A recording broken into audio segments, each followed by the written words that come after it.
Hello friends, welcome to today சமையல். இன்னைக்கு நம்ம டுடே சமையல்ல கேப்ப களி, அதாவது கேழ்வரகு களி எப்படி செய்யலாம்னு தான் பார்க்க போகிறோம்.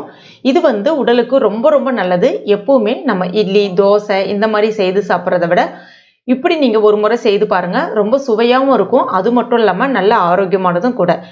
இது வளர்கிற குழந்தைகள்லேருந்து பெரியவர்கள் வரை அனைவருமே சாப்பிட்லாம். அந்த மாதிரி சாப்பிடும்போது உடல் வலி உடல் சோர்வை நீக்கி உடலுக்கு நல்ல ஒரு தெம்பை கொடுக்கும். முக்கியமாக இதில் அதிகப்படியான கால்சியம் மற்றும் இரும்பு சத்துக்கள் இருக்கு. இதை இப்போ நம்ம எப்படி செய்யறதுன்னு பார்க்கலாம். அதற்கு முதல்ல ஒரு பாத்திரத்தில் தண்ணி எடுத்திருக்கேன். இந்த டம்ளரால், அதாவது இந்த கிளாஸால் 4 கிளாஸ் அளவுக்கு நான் தண்ணி சேர்த்துருக்கேன். இப்போ இந்த தண்ணீர் கொதிக்கட்டும். அடுத்ததான் இதே கிளாஸால் ஒரு 1/4 கிளாஸ் அளவுக்கு அரிசி எடுத்திருக்கேன்.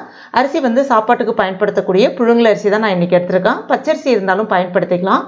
இப்போ இந்த அரிசியை கழுவிட்டு ஒரு 10லேருந்து 15 நிமிஷத்துக்கு நல்லா ஊற வச்சு வச்சுக்கங்க. எப்பவுமே அரிசியை நல்லா ஊற வச்சுட்டு நம்ம வேக வச்சோம்னா சட்டுன்னு வெந்து வந்துடும்.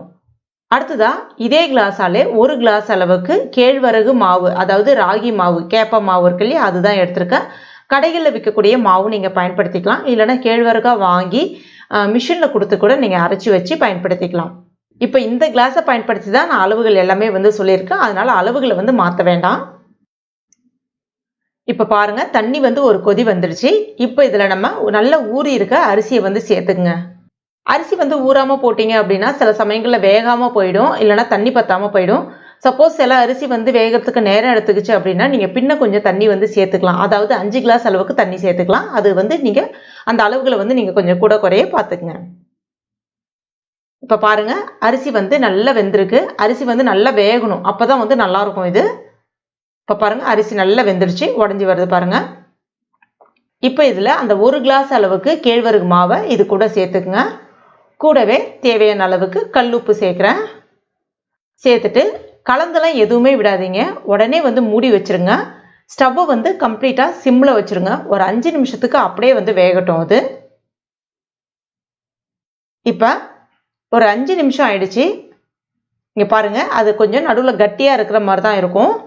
இப்போ மேக்ஸிமம் சில்வர் கரண்டியை பயன்படுத்தாமல் இந்த மாதிரி மரக்கரண்டி இருக்கு இல்லையா, மரக்கரண்டியை பின்பக்கமாக திருப்பிட்டு கலந்து விட்டிங்கன்னா அந்த கட்டி உங்களுக்கு டக்கு டக்குன்னு உடஞ்சிரும். நல்லா கைவிடாமல் கலந்து விட்டுக்குங்க. அப்போ தான் அந்த கட்டி எல்லாமே உடைப்பட்டு சூப்பராக வரும். இப்போ நல்லா கலந்து விடும்போது அந்த வெந்திருக்க சாதமும் பார்த்தீங்கன்னா உடைபட ஆரம்பிச்சிடும். கிட்டத்தட்ட நொய் மாதிரி வர ஆரம்பிச்சிடும் உங்களுக்கு. உங்ககிட்ட அரிசியாக இல்லாமல் அந்த உடைப்பட்ட அரிசி, அதாவது நொய்ன்னு சொல்லுவாங்க இல்லையா, அந்த மாதிரி இருந்தால் கூட நீங்கள் பயன்படுத்திக்கலாம். அதுவும் நல்லா தான் இருக்கும். இப்போ இதை நான் நல்லா கலந்து விட்டேன். ஊற்றின தண்ணி எல்லாமே இருத்துக்குச்சு.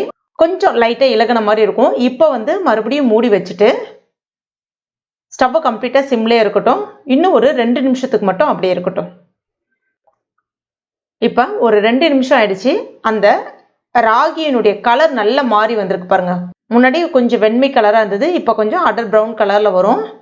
இப்போ இந்த சமயத்தில் ஸ்டவ்வை ஆஃப் பண்ணிவிட்டு இதை மூடி வச்சுருங்க. ஸ்டவ்வை ஆஃப் பண்ணிவிட்டு மூடி வச்சுருங்க. ஒரு 5 நிமிஷத்துக்கு அப்படியே இருக்கட்டும். அந்த ஆவியிலே நல்லா வெந்துடும். இப்போ கையில் கொஞ்சமாக தண்ணி தொட்டுக்குங்க. 5 நிமிஷம் ஆயிடுச்சு. மிதமான சூட்டில் இருக்குது. இப்போ கையில் ஒரு பால் மாதிரி எடுத்துக்கங்க. இந்த மாதிரி கொஞ்சமாக எடுத்துகிட்டு ஒரு பால் மாதிரி நல்லா உருட்டிக்குங்க. உருட்டிட்டு நல்ல ஒரு வாழை இலையில வச்சு பரிமாறினீங்க அப்படின்னா பாரம்பரியமாகவும் இருக்கும், சுவையாகவும் இருக்கும். அதே சமயத்தில் இன்னும் கொஞ்சம் கூடுதலாக ஆரோக்கியமும் கிடைக்கும் நமக்கு. இந்த மாதிரி உருட்டி வச்சுக்கோங்க. இதுக்கு சைட் டிஷ் பார்த்தீங்கன்னா பருப்பு துவையல் நல்லாயிருக்கும், இல்லைனா பருப்போட கீரை மசியல் நல்லாயிருக்கும். இல்லைனா அதை விட நான்வெஜ் பிரியர்களாக இருந்தீங்க அப்படின்னா கருவாட்டு குழம்பு, அதாவது வேர்க்கடலை போட்டு முருங்கைக்காய் போட்டு கருவாட்டு குழம்பு நல்லாயிருக்கும். இல்லைனா நாட்டுக்கோழி கறி குழம்பும் ரொம்பவே அருமையாக இருக்கும். நான் இன்றைக்கி கருவாட்டு குழம்பு லைட்டாக ஊற்றிட்டு அப்படியே அதே ஸ்பூனால் அள்ளி அப்படி எடுத்து வாயில் போட்டிங்கன்னா அவ்வளோ இதமாக இருக்கும். கையால் எடுத்து போட்டிங்கன்னா இன்னும் ரொம்ப இதமாக இருக்கும். ரொம்ப ரொம்ப சுவையாக இருக்கும். டேஸ்ட்டு சான்ஸே இல்லை. நம்ம என்ன தான் இட்லி தோசை பூரின்னு சாப்பிட்டாலும் இது நம்முடைய பாரம்பரியமான இந்த ராகி களியை நம்ம அப்படி அள்ளி வாயில் அப்படி போடும்போது நல்ல இதமாக தொண்டைக்கு இறங்கும். உடலுக்கு நல்ல குளிர்ச்சியும் கூட. அதிகமான கால்சியம் மற்றும் இரும்பு சத்துக்களும் நமக்கு கிடைக்கும். உடல் வலி உடல் சோர்வும் இருக்காது. அந்த நாளுக்கு தேவையான சத்து மட்டும் இல்லாமல் நம்ம வாழ்க்கைக்கு தேவையான சத்துமே அன்றைக்கி கிடைக்கும். கண்டிப்பாக நீங்கள் ட்ரை பண்ணி பாருங்கள். ட்ரை பண்ணிவிட்டு மறக்காமல் எனக்கு கமெண்ட் பண்ணுங்கள். இந்த வீடியோ பிடிச்சிருந்துன்னா லைக் பண்ணுங்கள். உங்கள் நண்பர்கள் மற்றும் ஃபேமிலி மெம்பர்ஸ் கூட மறக்காமல் ஷேர் பண்ணிங்க.